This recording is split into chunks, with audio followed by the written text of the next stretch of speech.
summer in New York, and New York lawyer ads are bonkers. They are absolutely insane. I was watching one, it literally started, like he just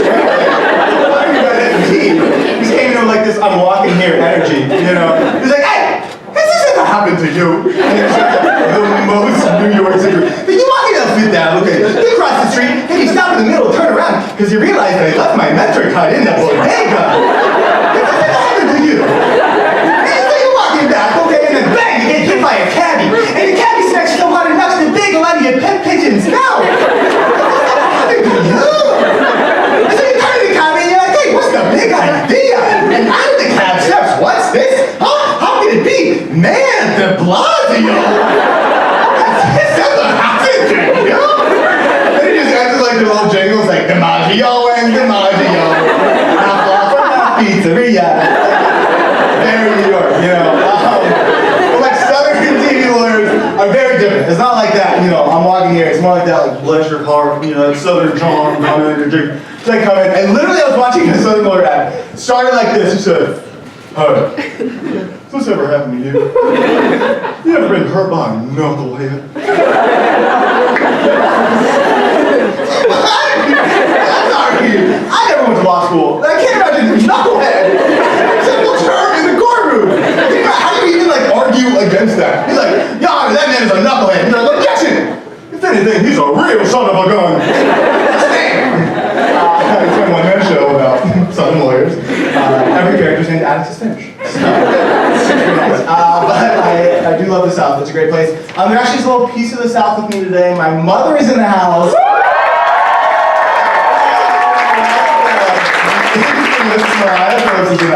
I'm so glad to have her here. We got a freaking show for you guys, so please make some noise for the self-described, underrated, over-enthusiastic Alisa Boland.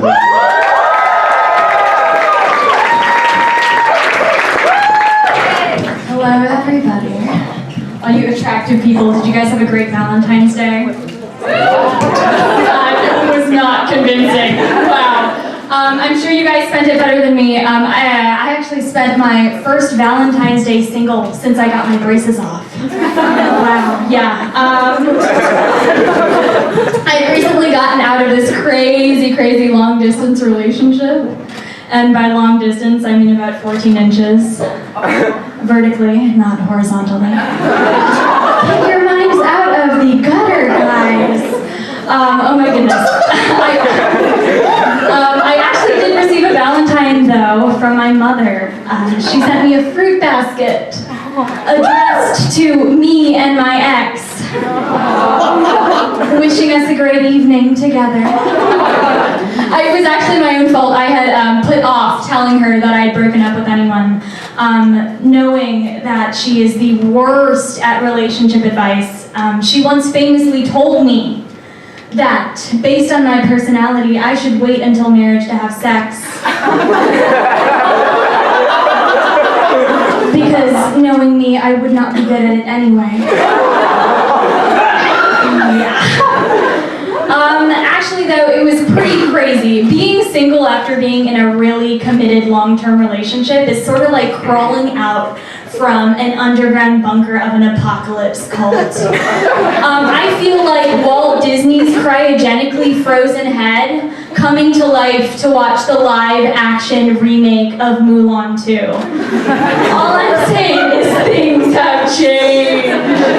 All the tactics I used to use in high school to get what I want no longer work.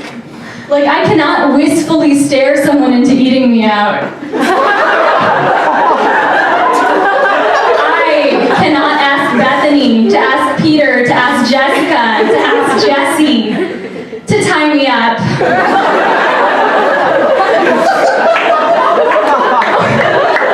Worst comes to worst, you can't slide into anyone's DMs on Ask FM anymore. Yeah, people do not use Ask FM anymore, they use Tinder. I made one. I was so proud of myself. I spent about 4 hours agonizing over whether or not I should put a winky face inside my bio, only to then proceed to swipe left on anyone who put a winky face in their bio. It actually is a pretty good game interface. It's like Swipe right to go in for the kill. Swipe left to dodge all the bullets. So I'm there, and I feel like the freaking fruit ninja or something. I'm like, fish picture, no. Looking for a third, no.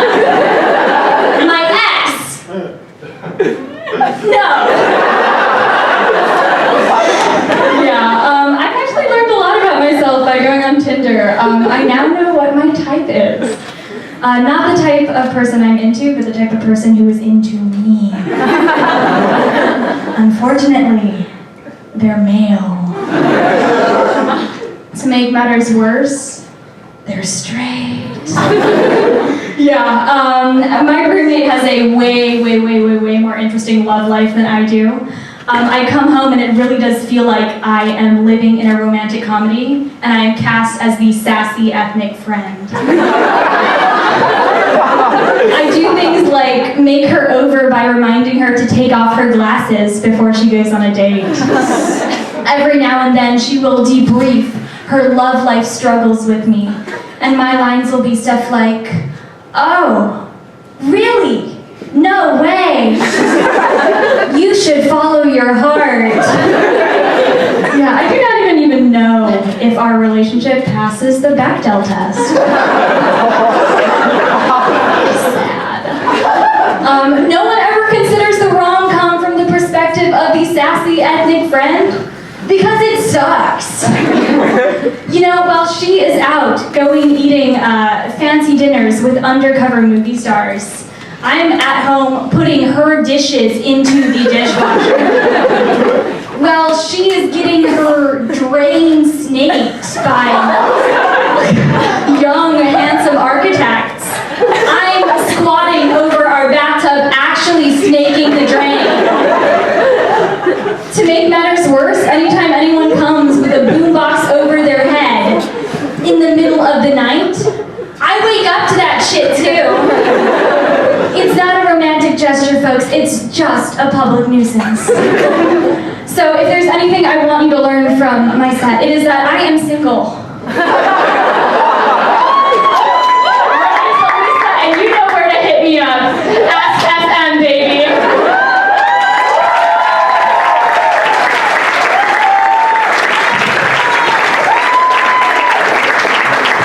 Keep it going for at least a whole day.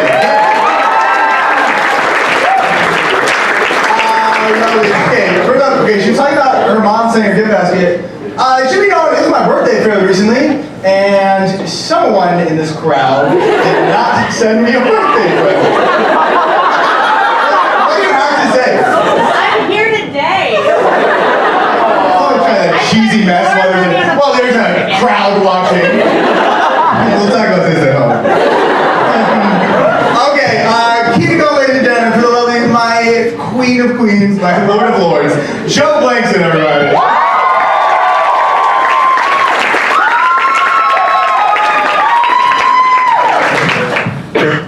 Hi. I brought my bullet journal on stage because I'm a little nervous. There are notes in here, but also just my calendar.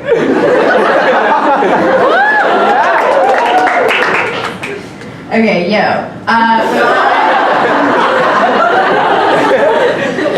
when I was 6, I choked on a hot dog.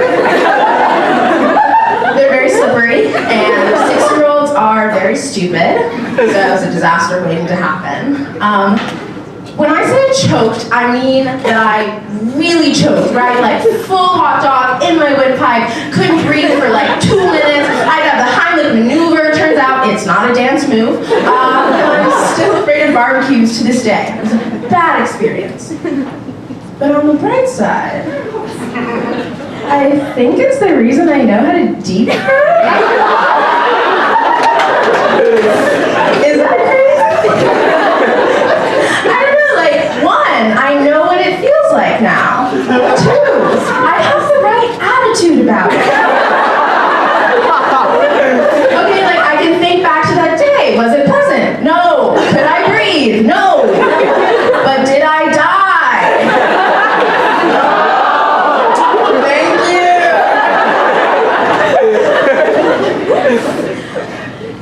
when you buy hot dogs, literally look on the packaging. There's a warning label from the FDA that hot dogs are the #1 hazard for children to grow up and become sluts. And hey, don't get me wrong. I'm not saying that sucking dick is some kind of essential life skill. I've heard of feminism, okay? Don't cancel me. I mean, it's a hobby, right? I suck dick in a way that white people go on those volunteer trips to African countries. You know what I'm saying? Like, it's just for the bragging rights, really. Something to put on my curriculum vitae.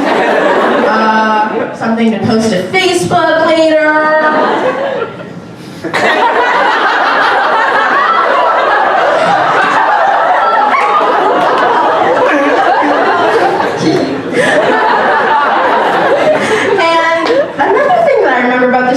Is I was choking, as we discussed, and my mom was kind of just looking at me.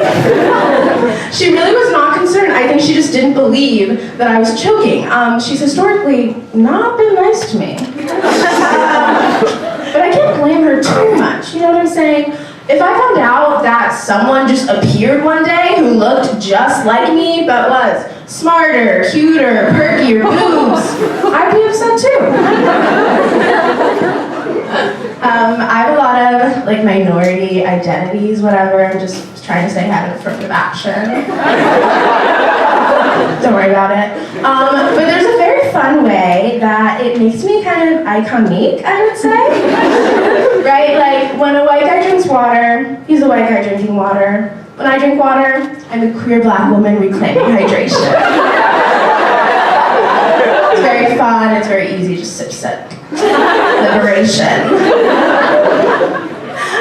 If I were to rob a bank, someone would write a think post and say that I was decolonizing money. I am on the FBI watch list. I didn't commit a crime yet. They just think I'm very cute. It's a watch list of baddies.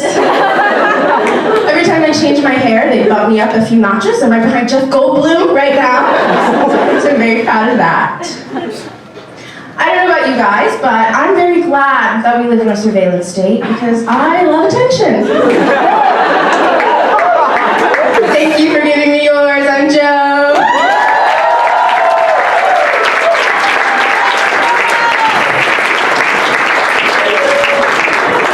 Lovely, lovely, lovely, wonderful. Keep it going for Joe. How did you feel about that? Dope. I was watching your face and everything. Next time this gonna be like this? Actually, I had a similar experience where I did choke on a hot dog one time. My takeaway is very different. I shouldn't eat hot dogs anymore. Okay, anyway, so we're gonna go on to our next person.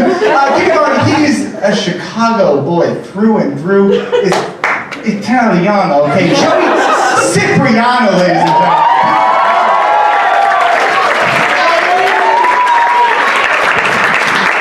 How you guys doing today? Today I ripped my pants. I'm in fact still wearing those ripped pants. These are my favorite pants, so please be sensitive in this time of mourning. So this is actually my first time doing stand-up. And so I actually just want to put a little asterisk on that because when I was a kid, this is really embarrassing. When I was a kid, my parents signed me up for preteen stand-up class. Not a good look. Preteen stand-up class on your resume. Not an attractive thing. And they did this. I didn't get a lot from this class, so I think my parents, this was a good use of their, hundreds of dollars or how ridiculously expensive it is to teach 11-year-olds how to make jokes in front of people. But I don't remember a lot from this, but I remember at the end of this class, they would make us do like a little showcase. And we'd been like working on sets the whole time, and we had to perform it for everyone's parents. It's like the dream venue. And I remember I was extremely nervous, and so I went up there and I started. I'll give you a little taste of what 11-year-old me doing stand-up was like. I went up there and I said, one day, I was taking a walk in the middle of the ocean.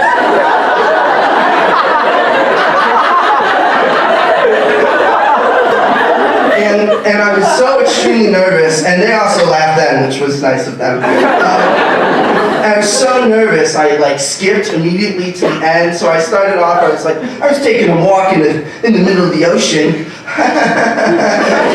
And then I went home. Thanks! And I think my parents really signed me up for preteen stand-up class because I think they thought I had presentable talents. And so like I could sing and dance as a child, and I think singing and dancing falls into the subcategory of talents that are like socially acceptable to show off in front of every family function. So I would just be like at a family reunion and my mom would be like, hey, I know you guys are seeing your relatives for the first times in decades, but my son knows a few Elton John songs and he would like to do them for you. Would you guys like to hear that? And I love how she said it. She was like, oh, he would like to sing for you guys. No, I would not. You do not have to be fighting for me here, Mom. I was not asking for this kind of treatment. And so she would even go as far as if she saw someone else doing something that she thought that I did well, she felt the need to inform them that I also did that thing well. So one time we were like in Venice, Italy on a family trip, and we were doing like a little gondola thing. And the gondolier, they like sing to you while you're riding. And my mom, after we finished, she was like, well, you know, my son can sing. And he was like, oh, my boy, you're singing me a song. And so I sang Little Rocket Man by Elton John. That was the extent of my 11-year-old repertoire. And he loved it. But I don't think my siblings really appreciated all this attention I was getting from my parents. My siblings, they were not performers. They had unpresentable talents. My siblings, they did like sports, which is cool, I guess. They also did like nerd events, like they're like Scholastic Bowl and mathletes, which was probably great for like their academic careers. Their heart is probably way healthier than mine. Their lungs way stronger than mine. But guess who has more likes on videos on my mom's Facebook page? Who's the real winner here? And I think the cringiest part of I was talking to my mom today about this, like trying to like remember anything about what she would do to me. And I remember I went through an Eminem phase right around this time. And she's like, that would also be a fitting thing to present to your 60-year-old relatives. So I'd just be literally at a family reunion, every 60-plus white grandma just sitting down listening to me rap, knees weak, arms are heavy as fuck. And then I went home. Thank you guys.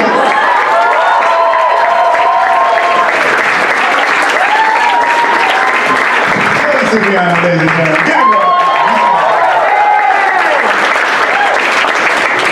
Just let me bring 2 more things, and then we'll get on with the show. Joey, lovely. Another story about a parent who supported their child. Weird. It's kind of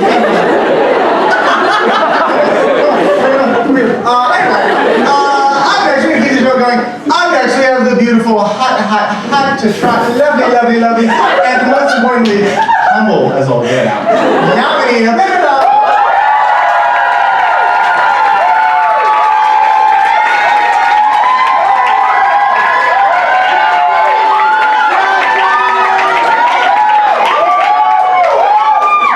Definitely did tell Zavior to say that about me. So. Lately I've been seeing a lot of people wearing shirts that say things like Bernie 2020, or, you know, Warren's got a plan for that, or power bottoms for Mayor Pete. And it makes a lot of sense, you know, we're in the thick of primary season, and people want to just like show support for their candidate of choice. But what makes less sense to me is the sheer frequency of people I see wearing shirts that say, Reagan Bush 84. Like, I know that dude was born in 2000, like you have no clue what 84 was like. The only reason I can think of that you want to wear that shirt is to virtue signal like, hey, I hate poor gay people. I really think that we should start treating those frat guys who wear those shirts the same way that we treat 16-year-old girls who wear AC/DC shirts. So if you see one on the street, you're totally allowed to walk up to them and be like, so you like Reagan? If you're a real one, you can name 5 policies he enacted. And if you can only name tax cuts, you are well within your right to be like, ha! You're a big fan. You are not allowed to wear that shirt. I mean, I think that scare tactic would really cut down the number of frat guys wearing those shirts. The upside of those shirts is that it makes it really easy to know who to avoid. Not that it was that hard to begin with. You know the guy, you know? He's shaped like a toe.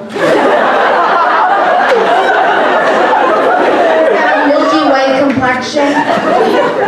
And he says no homo unironically. Yeah, I don't have much in common with guys like that. Except for the fact that we both totally want to bang Tommy Lahren. She's that foxy lady on Fox News. Yeah, I know that she wants to take all my rights away, but like, I kind of would let her. She's nothing if not passionate, and I'm like a lady with style, okay? And she's hot. Like, she's got that icy blonde hair and those steel blue eyes that, like, pierce straight into your soul. And every time she's yelling about liberal America, I think she's yelling right at me. And it's so sexy, like, Tommy, babe, you can call me Snowflake anytime. I would let you do anything to me. I know you fantasize about slapping around a woman of color. I love you when you're angry, baby, and I got just the image to rile you up.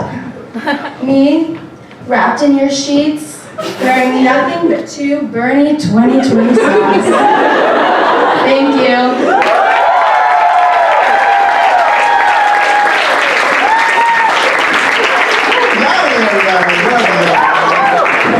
Thank you guys so much. How did you do that was less graphic?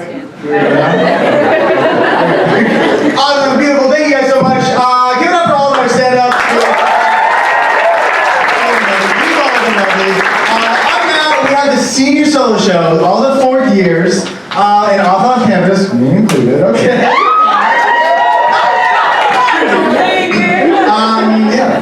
Okay, I'm about to come and do some solo sketches for you guys. We're very excited about it. We've worked very hard. And it's going to be lovely. So please give it up for the Generation 31!